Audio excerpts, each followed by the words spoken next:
My name is Jacob Heppner, and I'm from the greatest state of the Union, Kansas. Going into my senior year of college, and I had an internship up here at Fort Leavenworth for the DOD as a DOD civilian. I was working for the Army. And one of the guys, one of the Green Seers, an active duty guy, Major Craig at the time, was like, hey, you should come do this thing called CrossFit.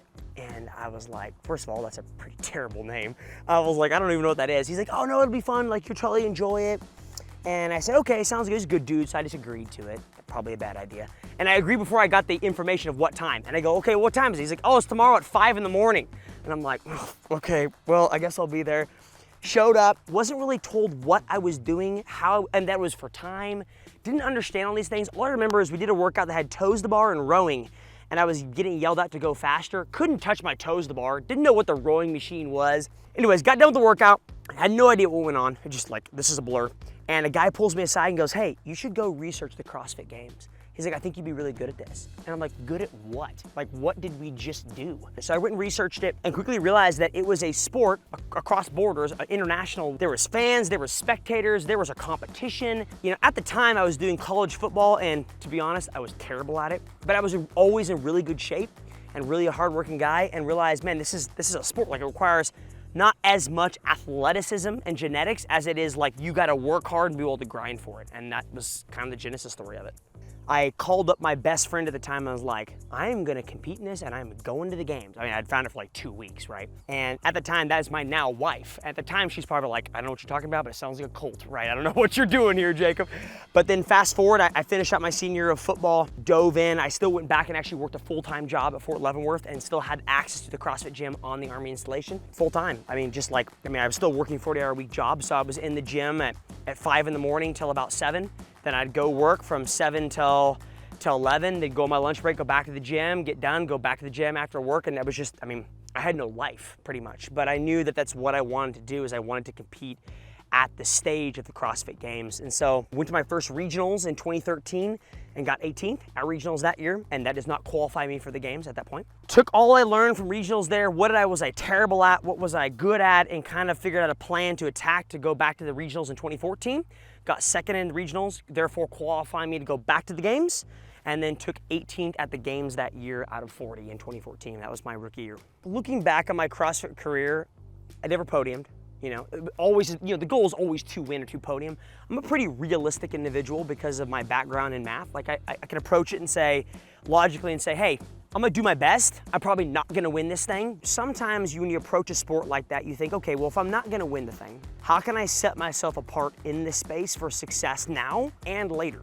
And so one thing I really did, I think, very well when I was competing, and I still do this today, is to really show realness and rawness on social media. So in 2017, I unfortunately wasn't able to go to the games because of a knee injury. And I was like, okay, well, I've got a lot of free time on my hands, obviously, and I'm very fit. I should find something to do. I grew up with firearms. My father obviously introduced me at an early age. So I was like, oh, I should start shooting. Like, that sounds fun. And for some reason, I decided one day, I don't even know why, I decided to, like, I think it was like skiing and shoot a pistol, very similar to a biathlon, and quickly realized, wow, that is a whole different ball game. Like, number one, I can't hit crap. I could hit crap when I wasn't skiing, but I was like, man, when I spiked my heart rate, wasn't getting anywhere near the target. And so quickly decided, man, I should like work out and shoot more. Like, that sounds kind of fun. And I'm already good at fitness and I should involve the fire. I mean, I have a basic knowledge, but I should shoot more. And so kind of delved into that and started doing like weekly workouts where I would just grab a gun and do a workout, whether it was wall balls, or I would incorporate a lot of CrossFit, right? Something you probably wouldn't see as much in the tactical games now, but a lot of CrossFit movements. Quickly started a hashtag fitness and firearms and did that every week. Like on a Thursday, would work out and shoot and really enjoyed it. The tactical games, I think, started in, like 2018 or 2019. And I kept getting people telling me, hey, you should do this. Like, you're already doing this, you should try this. And so decided when I was done competing that this was the next competitive thing I wanted to be involved in. I already had half of it in my back pocket. I already got the fitness, but now it's the firearms that was the part for me that was the long pole in the tent. What I really liked about CrossFit was the community, was the fact that I could travel anywhere in the world and find someone that I could connect with because of the sport we do. And so when I got involved in the tactical games, before I started competing, I realized the community was very similar to CrossFit. And so there was a lot of carryover from that, and I just thoroughly enjoyed the community, and the people were really willing to help out. Now I've got to shoot, I've got to know how to manipulate my firearm, and so there's a lot of things that I needed to learn, and the guys in the sport were more than willing to help out a guy that's gonna compete with them. And you see the same thing in CrossFit, and that's why I like that sport in the first place, and so the carryover which is perfect. Goals for tactical games. Goal would be to win the thing. I don't think it's gonna happen this year, I'm gonna be a realist. Like it's not probably, we got some good guys that I have a lot of catching up to do in terms of firearms, but I think if you give me a year of focusing on this after doing boxing, I think we'll win the thing. CrossFit has community, tactical games has community, so why don't we have a community here that we can bring people in and learn, have a good time. We got asked to do an undercard fight for Eddie Hall and Half Thor. So I'm the undercard for them with Bridges. Bridges is obviously a household name in the CrossFit industry. SEAL, great dude, awesome guy, love him to death.